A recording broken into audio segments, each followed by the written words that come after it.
Hey guys, welcome back to a continuation, part 2 of my top 25 favorite video games of all times.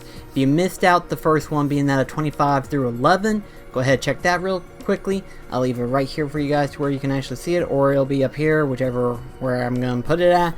But until then, this is going to be the top 10, and we're going ahead and start with the number 10 spot.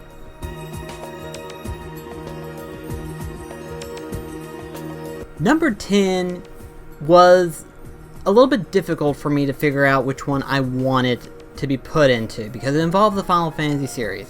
And if you know, I recently have played through the majority of the Final Fantasy games themselves. Half of them I had never played before, and then the other half I had played before in years to come. So needless to say, it was kind of hard to figure out which one to pick because there was a lot of them. There was a lot. You have the world of Final Fantasy IX to contend with, which was a really good candidate.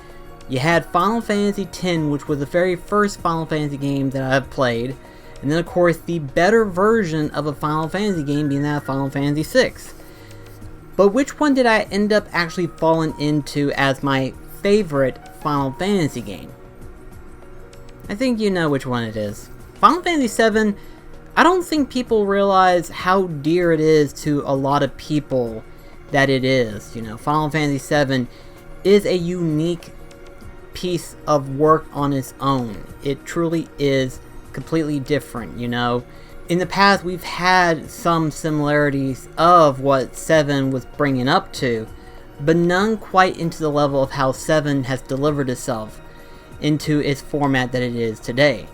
I think what makes 7 really great, beyond that of it's a Final Fantasy game, is the world that it creates. You know, the world of where Midgar is, the world in which Gaia sets on. You know, you truly get to see like a steampunk-esque feel, followed by an inner world of where it mixed between fantasy and a little bit of modern times put into it. And you know, Final Fantasy VII, beyond that part, also has a unique gameplay aspect, different attributes and elements with the material system that it creates. You know, the individual materials themselves level up technically, and then they advance into the next stage of the element itself. For example, fire becomes Fire-a and Fire-ga, and then of course you have the fact that you can attach them to the armor pieces and weapons that your character holds, and that's how they're able to wield all these different abilities at the same time. And there's so many different materias that it makes it that unique of a game.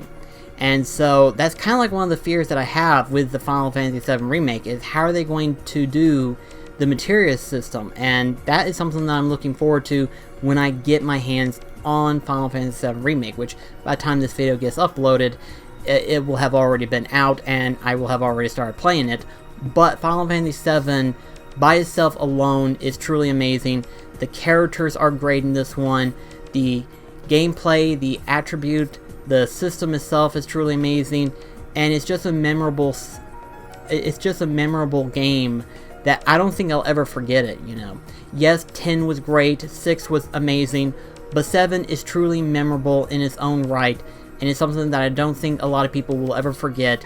And whenever people finally play through the remake, we're all going to be memorized and reminiscing of when we first played the PS1, and then as we're playing in the PS4, we're going to see that reflection back and forth. And I think that's something that a lot of people aren't going to be seeing compared to how the older audiences are, you know. And I think that why I picked 7 was because it's just a memorable game to me compared to any other Final Fantasy game that I have played in the past.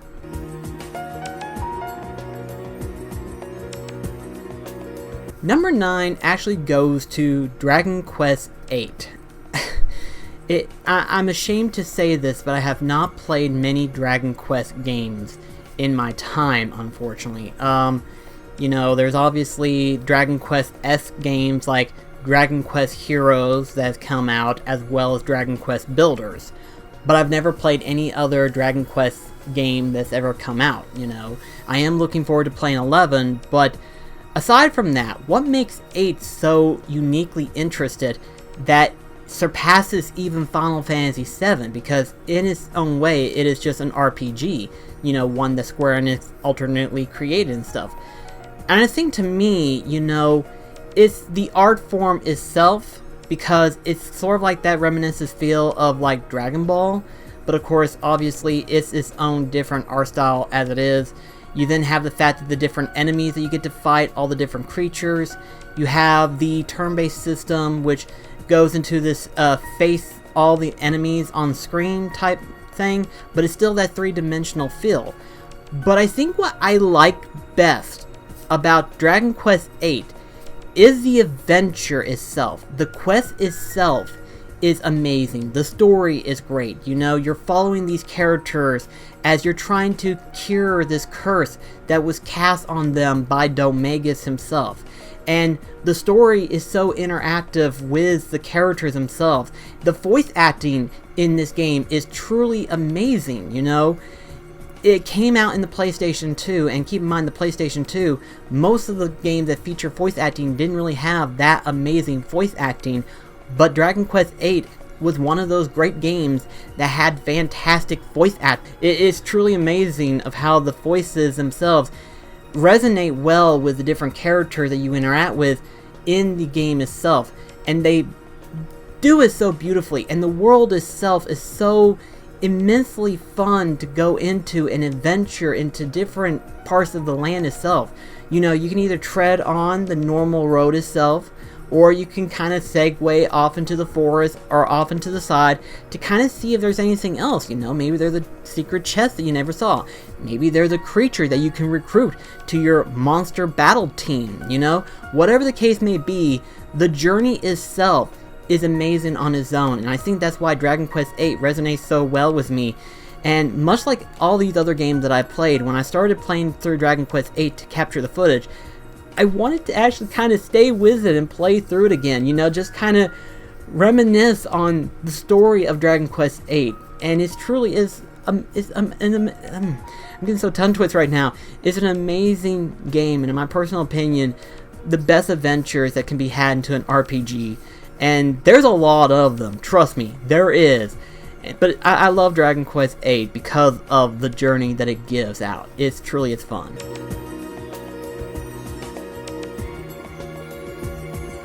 Number 8, when you look at all the games that I've talked about in the past, all the games that I've said and mentioned, you see a trend, and that trend is adventuring. The trend is fighting giant monsters. The trend is to become a hero.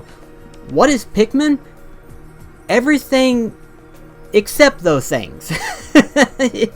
So Pikmin, if you're not familiar with, Pikmin is a series basically where you collect stuff. You collect either parts or junk or fruit, and then along the way you collect the dead corpse of enemies in order to create more Pikmin. And it's this weird turnaround that, compared to what I've had in the past games that I have played, you then have this like Pikmin where all you're doing is collecting stuff. And I'm a completionist, which means I'm going to be collecting a lot of stuff. And Pikmin kind of satisfies that collect-a-thon feel that I have when it comes down to it. And Pikmin is that perfect length game. You know, with Pikmin 1, you're having to get the 30 parts within 30 days. And on one standpoint, that sounds easy at first. But then you start to realize what you have to do, what you have to go across, what you have to break down, what you have to build, and stuff of that nature in order to get to the parts. But what's truly fun is that after you first tried Pikmin for the first time, then you go through it again, but then you see, can I do better? Is there something that I could have done differently? Is there a way that I could just do this instead of this first, and then maybe doing that would be faster? You know, you're constantly thinking to yourself, what is the optimal way to get all the parts you need in order to do it in the least amount of time? That's not to say the other Pikmin games are any different. They're pretty much the same way, you know. You can either do it in the least amount of days as possible, but the efficiencies in which you're able to attain what you need is truly a fun experience. And Pikmin 1 to me is a better and funner experience. Not to say that Pikmin 3 or Pikmin 2 are bad. In fact, Pikmin 3 in terms of performance is the better game. But I love Pikmin 1 by itself for what it is and what it has. It's a really fun game, and I wish Nintendo would just come out and just release the trilogy onto Nintendo Switch. Maybe they're having some difficulty trying to figure out how we're going to do with the motion controls type thing or something like that. Or who's to say how Pikmin 4 is going to be? Who's to say? But for the time being right now, Pikmin 1 is my favorite of the series, of course.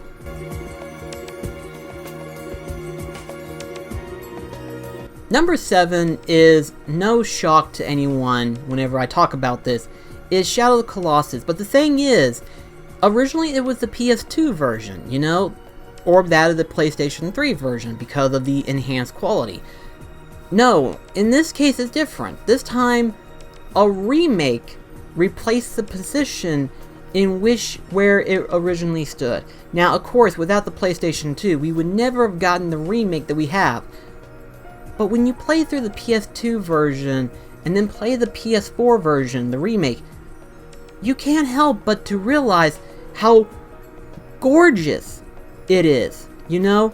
A lot of people turned it down because of how different it probably was. There was no major enemies, you're just fighting the Colossus.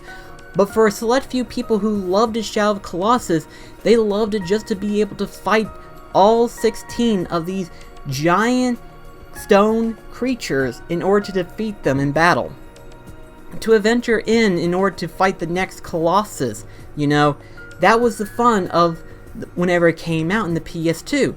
The PS4, when you play through it, you have this different feeling of appreciation, this gratification of the higher detail that it delivers, the pure sharpness, the pure majesty that the game presents. Shadow of the Colossus remake is, on its own, an amazing art piece of a video game, you know?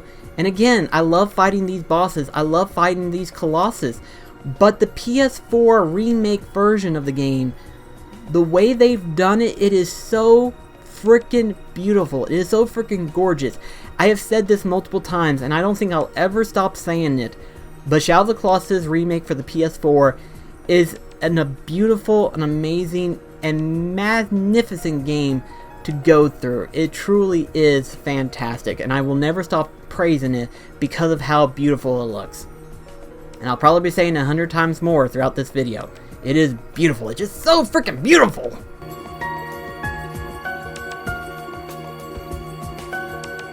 Alright, number 6 is Devil May Cry 3. So, I know I've said this. Yes, Devil May Cry 5 was a really great game. It really is fun and entertaining. But I still would pick Devil May Cry 3 over 5. Now, why is that? That is a shocking thing. Why would I pick 3 over 5? And I think it's just because of everything else, you know? You have the fact that it started the trend of how Dante is and what Dante has become to this day. It's the Dante we all love. It's probably because of the different weapons that you have. The different weapons being that of Cerberus. The 2 twin swords that you have. The different weapons. The guitar. Beowulf and everything. It's just all the weapons included. And the bosses, in my personal opinion, yes, numbers do not equivalent to a better game, but the bosses in Devil May Cry 3 are so great in their own right. There's nothing wrong with having more and more great bosses, you know? It's like, yeah, the gameplay is fun in Devil May Cry 5, but the bosses are so good and the weapons are so cool to use in Devil May Cry 3. It is just a joy to play through it, you know? It truly is a joy to just play through it and enjoy Devil May Cry 3 for what it is. And from what I've heard people say, the Switch version is the way to go because it incorporated a feature that was never in Devil May Cry 3, but was in 4 and 5, and that is to switch between styles. To know that Devil May Cry 3 for the Switch has this feature in it, I can't wait to try it out just to see how well it does, because, again, I love Devil May Cry 3 for what it is, the gameplay, the weapons, the bosses, all that being fun, but to add in the feature of being able to switch between styles, it's gonna be a little bit more funner now. I can't wait to get to that point.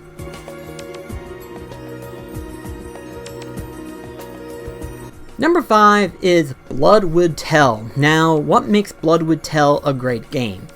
Well, for starters, you have the story itself, where you basically go through the game as Yakimaru, who had his 48 different body parts stolen from him by 48 different demons.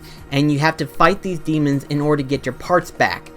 And yes, of course, it involves kind of a samurai-esque style. It is Japan-themed, ancient Japan for that matter. You have the fact that you're fighting these demon monsters and stuff like that. But what truly makes this fun is fighting the individual bosses themselves. The 48 demons that you have to fight in order to attain your 48 different body parts. And while, yeah, you can get different swords for better improved fighting styles. Yes, your dual swords do level up. But the reality is that while, yes, you do get stronger, the true strength comes from whenever you attain the different body parts from the different demons. So you're encouraged to fight after, to go after, to look for these individual 48 bosses. And technically the main game alone, you don't fight all 48 bosses. The individual bosses themselves are actually hidden. Some of them you can actually encounter early on. Some of them you can't interact with until a certain point in the game. You can go back in previous areas to hunt down these demons in order to attain more body parts to make yourself whole again, to become stronger again. And it's one of the most entertaining games in my personal opinion. It may not be the best in terms of performance by some standards when it comes down to it, but ultimately it's a fun hack and slash game. If you love fighting bosses with a hack and slash style into it, this game I recommend it. Problem is though, it's not easy to find and it's pretty expensive, with that being that a growing price of $170. Yeah, I admit I paid a little bit for my game, but I'm glad I did because it was fun and it became an instant favorite of mine after I played through it. And especially this high on the list when you think about it, you know? Being that a number 5, it's like, wow, that's pretty high actually. And for it being as expensive as it is, if I had the ability to, I would go up to Sony themselves and ask them, try to put this onto the PS4 so that people can experience themselves, because this truly is a fun game. Will that ever happen? I don't think it will, but time will only tell, right? Like Blood would tell.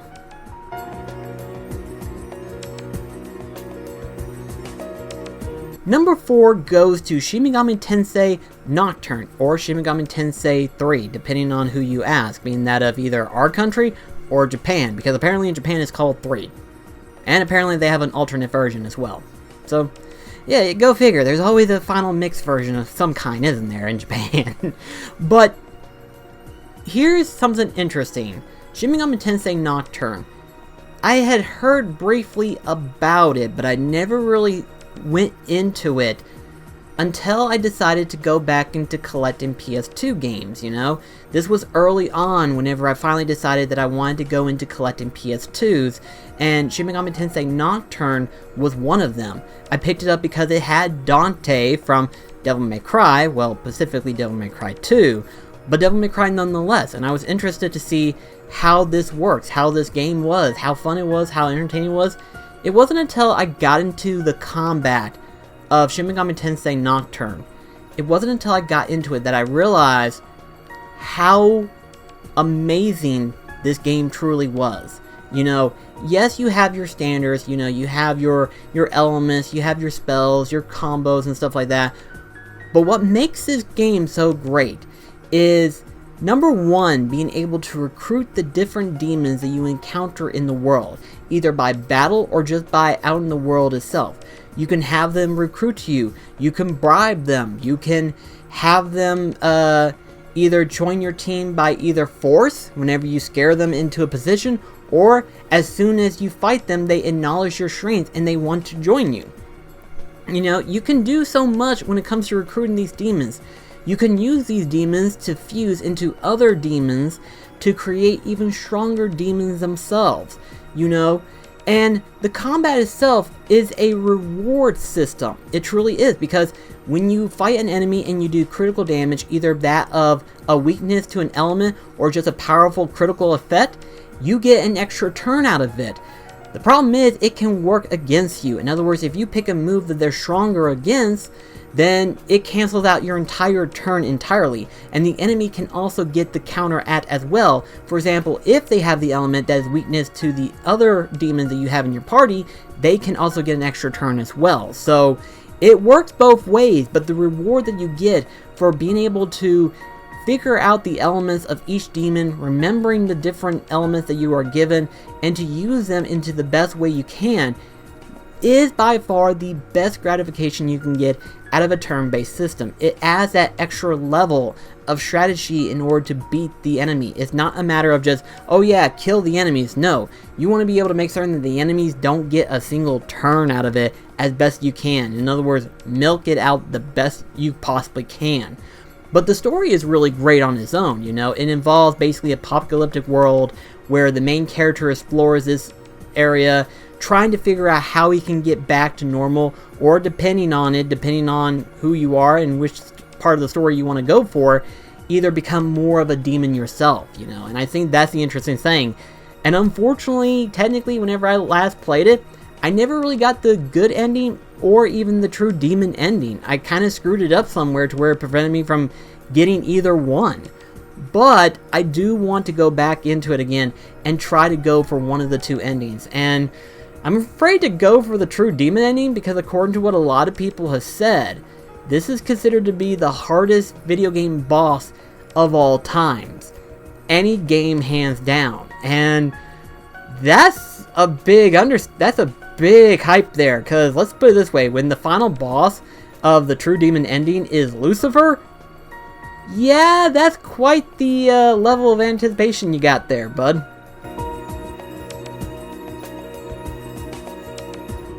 With number 3, there's no doubt in people's mind that I am a Dark Souls fanatic.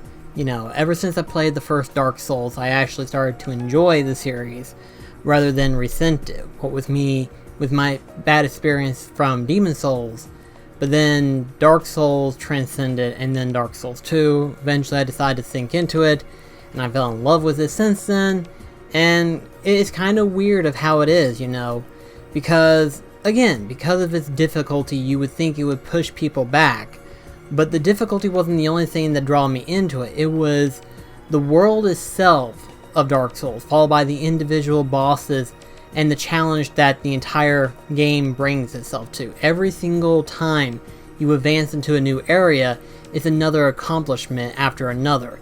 And it's Dark Souls 1 is the one that I enjoy the most out of the 3 Dark Souls games. You know, Dark Souls 2 and Dark Souls 3, while yes, they are good in their own individual right, Dark Souls 1 is, to me, it is the better one out of all of them, because of the fact that all the bosses in their own right has their own staple of uniqueness to them. You know, with Dark Souls 2 and 3, sometimes you will encounter like a couple of duplicate type bosses. Some of them are either a little bit on the weaker side, some of them are a little bit on the abnormal side. But Dark Souls 1 is the well-rounded balance, I think, of the expectations of a Dark Souls game. And Dark Souls, being Dark Souls as it is the definitive one that I enjoy the most out of.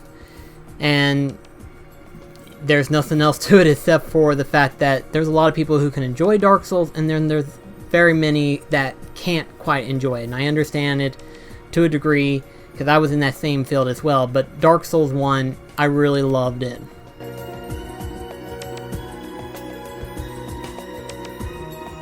At number 2, now, I know a lot of people are going to be surprised that I didn't more or less put this in the same coordination as Dark Souls, considering it is in that same area. But the thing is, when I see people talk about like their top favorites and stuff like that, whenever they got like Dark Souls or Bloodborne, they're both actually in the same field, you know?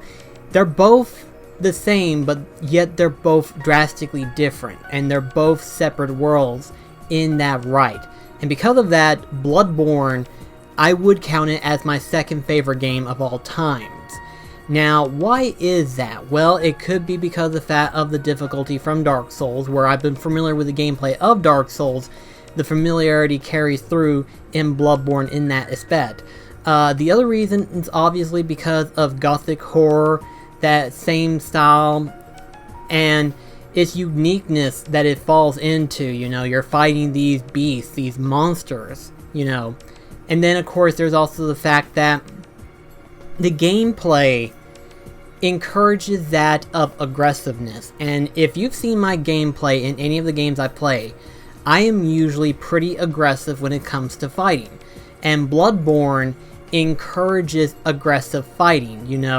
In most cases, when it comes to Dark Souls, defending is your one way in order to counteract against the boss / enemies itself. But in Bloodborne, it encourages you to get aggressive in the battle, to get aggressive in the fight, to take the risk in order to gauge into the battle itself. For example, when you do lose HP, if you notice, you do have a little bit before it drains back down, and if you have an extra second or two, you can get back your lost HP from where you were attacked from before, and it encourages that. Followed by, there are some cases when you're fighting these giant monsters, if you dodge into an attack, you can actually have a chance of being missed of the attack itself and get a few hits in there as well. And not only that, but Bloodborne also incorporated a mechanic of the weapon transformations. While there isn't a lot of weapons in Bloodborne compared to that of Dark Souls, the weapon transformation adds on that extra layer that it needs in order to give itself that unique feel. And then, of course, again, when you're done with the main game, if you want to go even further, you can go into the Chalice dungeons. And, well, as the internet has proven, there is a limit to the Chalice dungeons, but there is a vast number of them. It is insane as to how far we have come. And keep in mind, guys, Bloodborne has been around for 5 years now? Yeah, 5 years. It's hard to believe. But 5 years, yeah, the Chalice dungeons, while according to the community, is completed in terms of randomized that you could find. The amount of secrets that is in Bloodborne is so fast. You can get endless hours of just building the character, building the weapon, and just so on and so forth. It's a wonderful gaming experience, and I think if they came out with a Bloodborne 2, like say for example E3 all of a sudden From Software comes out and says we're going to bring out a new Bloodborne game, a lot of people would be very hyped. But as to where they would go after Bloodborne, I'm not sure myself, but I would look forward to a Bloodborne 2 because I love Bloodborne that much more. Alright, so before we go into number 1, allow me to give some honorable mentions on a list of games that I really do love and I really do enjoy. So sit back and enjoy what could have been part of my top 25 games of all time.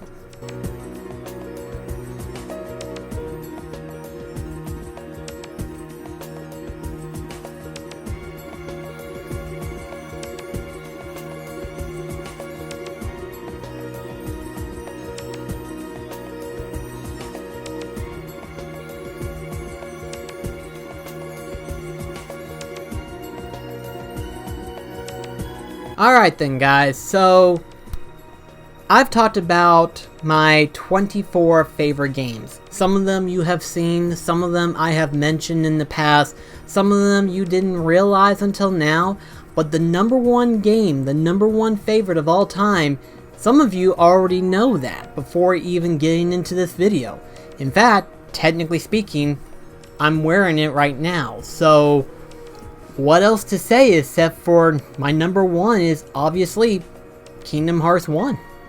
But why is Kingdom Hearts my number one favorite game of all time, considering how Kingdom Hearts 3 has just brought everything onto the table, the gameplay is that much better in it, the story finally wraps up with the Xehanort Saga, it carries all the games on 3, it basically brings it up to a perfect end almost.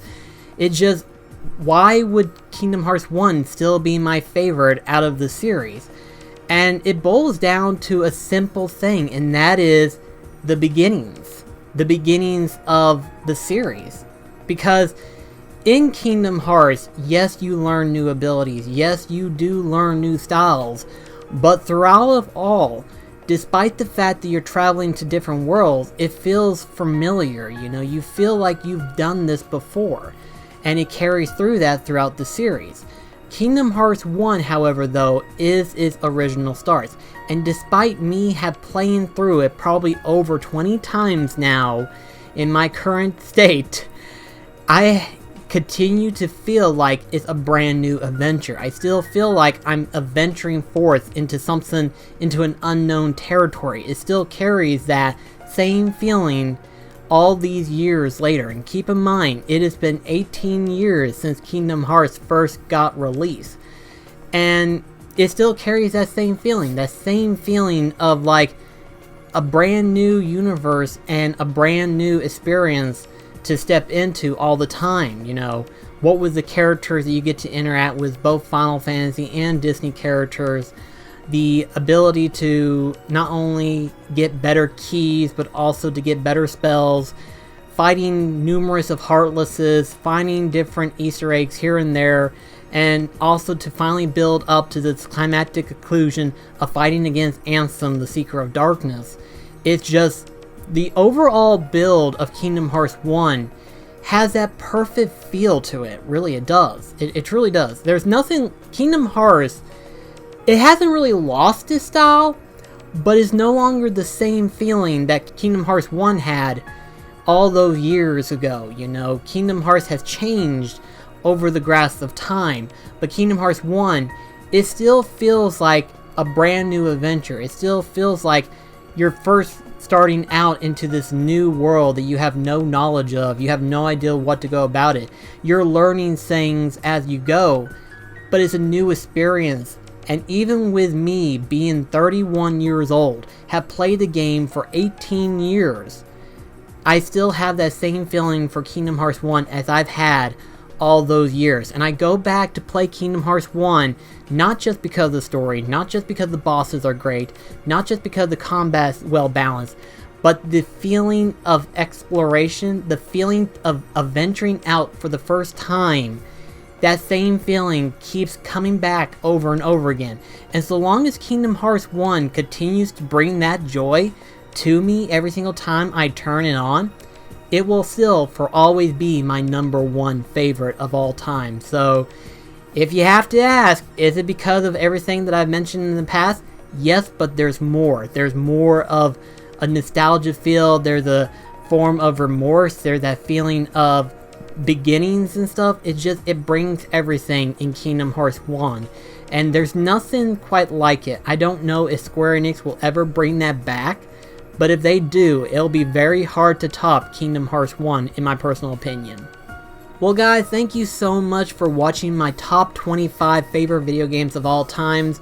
I might actually do a continuation of this video series because there are so many games that I wanted to add to this.